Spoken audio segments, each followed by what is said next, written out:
Welcome to BACKPAGE BLUES. I'm joined by Charlie, the Hurricane Skillen from the Mail Online. How are you? I'm very well, mate. How are you? Very well. Good to see you again. Charlie, it's the time of the season now where transfer talk really does start. Yeah. And I think it's warming up a bit. There seems to be some action. My mum has just got back from a holiday to France. No need to laugh there. Two people laughed there, both the guy behind the camera and Charlie, and I don't know why, because it's all very genuine and I'm sure it is. I'm just wondering where it's going. It's going. Karim Benzema is going to sign for Chelsea, is the crux of it. Right. Seriously, she was staying in a hotel in Paris and some guy whom she met in a bar there has told her that's going to happen. Have you heard anything? Anything going on at the Daily Mail in that world? Unless that guy was Karim Benzema, Wasn't. I'm not too convinced. It is interesting. You know, he could be on the move this summer. Told you? Yeah, all right. Calm down. Benitez, as we know, is going to be Real Madrid's manager. He wants to play Cristiano Ronaldo as Real Madrid's number 9, and he wants to buy a winger and play kind of Bale on one wing, a new winger on the other, and Ronaldo up front. Now, obviously, that leaves Benzema as the odd man out. This whole thing, they've got the BBC, which is Bale, Benzema, and Cristiano. Obviously, that's not going to happen anymore. If these reports are correct and Benitez sticks with this plan. Benitez does not want to leave Real Madrid, but he will if he's not going to get on the pitch. That's what his agent was saying today. That's what we reported today.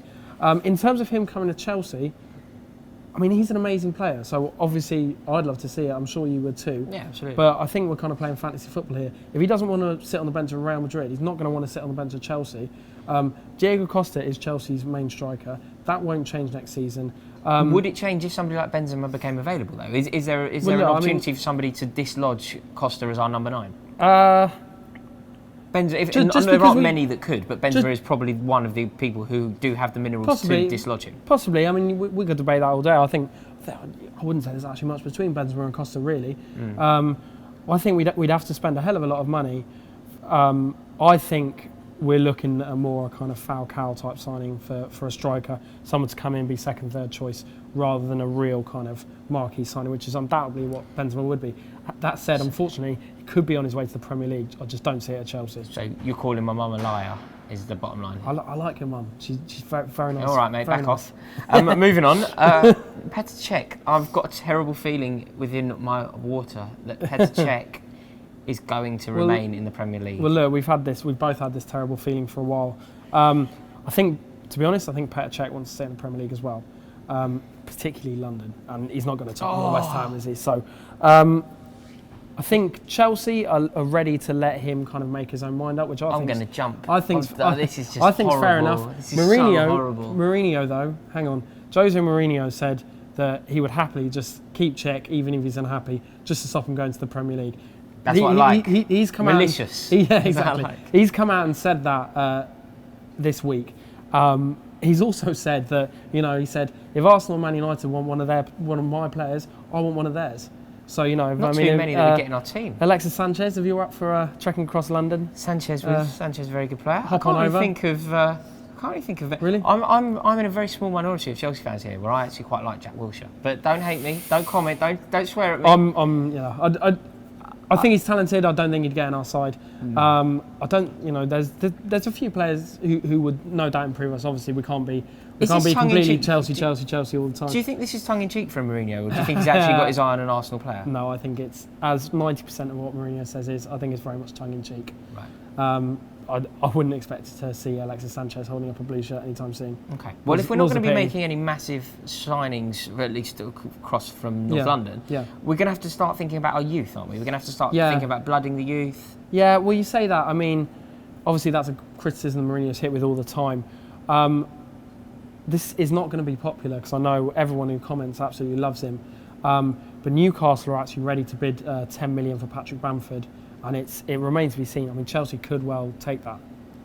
But does this not go against every? I'm fully aware, and I'm actually a believer that football has now become a business, and I subscribe to that logic. And therefore, a £10 million bid for a player who's never played in the Premier League is obviously a great return on what we bought. And obviously, Steve McLaren would be very aware of his talents as well. But does it not go against everything that we're building for? Is it not? Is players like Bamford and Solanke and Brown and whoever, you can keep going and going and going. They're European champions.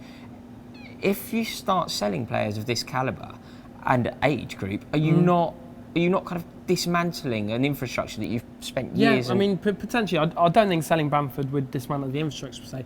Look, I'm not saying I want this move. No. I'd be very, very disappointed if this happened. I think it would be kind of a step in the wrong direction. It'd be very counterproductive as well. I'd prefer Bamford to go on loan. I don't think he'd get enough game time if he was at Chelsea next season. I want him to go on loan. This won't definitely be accepted by Chelsea. Newcastle also want to loan Marco van Ginkel, who's a very talented player who's been out on loan in Italy. I just can't see the point. And also, I think what's important to acknowledge is that as much as I rate Patrick Bamford but Bamford in particular, rate him very highly. Yeah. I don't think that he's ready to be either third or fourth choice striker for us next season, because all it takes is one injury to one of your main two strikers. Suddenly the pressure's on Bamford. He's going to have to, if one of them, the first two's injured, it means that the second one plays and Bamford's on the bench, looking to make an impact. If it's not going well, he's going to have to. But he's going to have to. Like what we expect from Loic Remy is, if things aren't going exactly as we hope, Diego Costa gets subbed, Diego Costa gets sent off, whatever. What we do is, as Chelsea fans, we go, right, no problem, Remy, on you go, sort it out, and invariably he does. I mean, we can't put that sort of pressure on a player like Patrick Bamford. I completely agree. In fact, I don't even want to see Bamford at Chelsea next season. I want to see him on loan. I don't want to see him sold. And, Chelsea will be very resistant to a bid. I don't think they want to sell him.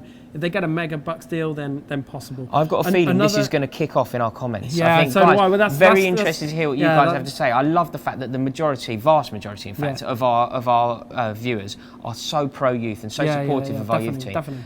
Let us know. I'm sure that you're going to empathise with everything that Charlie and I both said. But if anybody disagrees, also let us know, because it's very interesting to hear. If you think that this is a bid worth taking, also let us know. But I've got a feeling that you're going to be shouted down.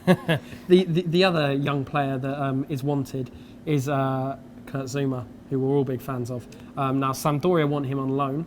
I've been actually getting a lot of tweets about this. Asking if this is happening, saying, "Oh no, is this going to happen?" But a loan is fine. No, but I don't think it will. I mean, but I don't really want to see Kurt Zouma on loan. I want to see him play 20, 25 games. But if we're signing, let's pretend we signed Toby from Southampton. Atletico Southampton. Yeah. Gary Cahill was on excellent form at the end of last season. John Terry is without a doubt got a brilliant season left in him. Kurt Zouma goes away for a season, plays first team football at Sampdoria, comes back this time next year. He is absolutely the complete article. No, but the Italian league. I'm playing devil's advocate. I'm not suggesting that I think that, but I'm suggesting that that's quite a good theory. I see where you're coming from, and it is a good theory. But I think Kurt Zouma is at that stage where he played so well in spells last season that we want him in the team. Now, in terms of this actually happening, I think Sampdoria have had a bid rejected already. That's what we reported this week, and their president is an absolute nutter. He just speaks.